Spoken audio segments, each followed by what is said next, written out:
وَإِذِ ابْتَلَىٰ إِبْرَاهِيمَ رَبُّهُ بِكَلِمَاتٍ فَأَتَمَّهُنَّ قَالَ إِنِّي جَاعِلُكَ لِلنَّاسِ إِمَامًا قَالَ وَمِن ذُرِّيَّتِي قَالَ لَا يَنَالُ عَهْدِ الظَّالِمِينَ۔ ترجمہ: اور یاد کرو جب ابراہیم کو اس کے رب نے چند باتوں کے ذریعے آزمایا تو اس نے انہیں پورا کر دیا۔ اللہ نے فرمایا میں تمہیں لوگوں کا پیشوا بنانے والا ہوں۔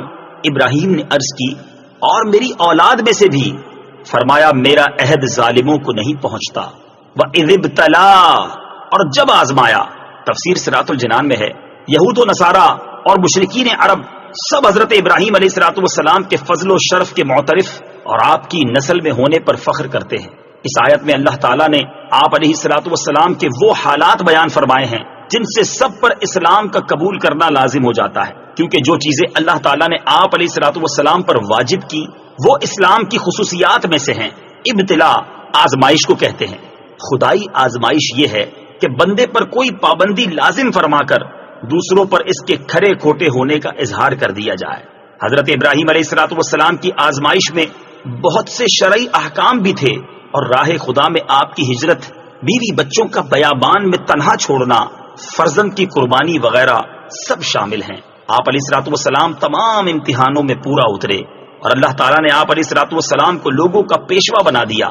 آپ علیہ السلام خلیل اللہ قرار پائے، انبیاء کرام علیہ السلام کے باپ ہوئے، تمام دینوں میں آپ کا تذکرہ ہوا، سب کے نزدیک محبوب ہوئے۔